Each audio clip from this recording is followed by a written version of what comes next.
Je dois, à l'heure actuelle, vous présenter les conclusions auxquelles sont parvenues les parties prenantes. Je demande l'indulgence de mes collègues ici présents, présidents de commission, en leur disant que toutes leurs recommandations sont dans le document remis au président par la commission politique. Les points d'accord. Il y a 12 points d'accord. Premier, 1 sur le parrainage citoyen. L'accord sur le maintien du parrainage citoyen avec un pourcentage de 0,6 à 0,8% du fichier général des électeurs. Accord sur la mise en place d'une commission de contrôle des parrainages qui sera logée au Conseil constitutionnel et composée de membres du Conseil constitutionnel, greffier en chef, représentants du candidat, personnel administratif et technique en charge au Conseil constitutionnel, personnalité indépendante, représentants de la Sénat. Accord sur la reconduction et l'amélioration des mesures techniques de contrôle réalisées lors des élections législatives de 2022. Accord sur l'institutionnalisation du tirage au sort pour le dépôt des dossiers de candidature. Le deuxième point d'accord, le parrainage des élus. 1.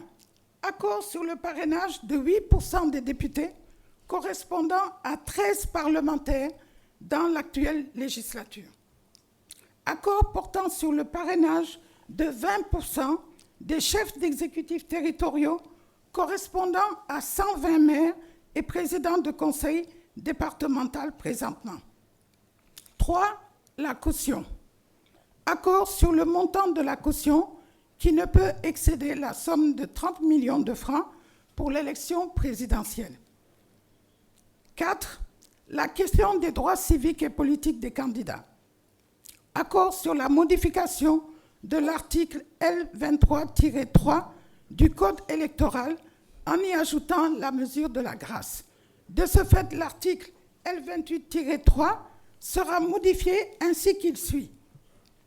Aux personnes qui, frappées d'incapacité électorale à la suite d'une condamnation, bénéficient de la réhabilitation ou font l'objet d'une mesure d'amnistie ou de grâce.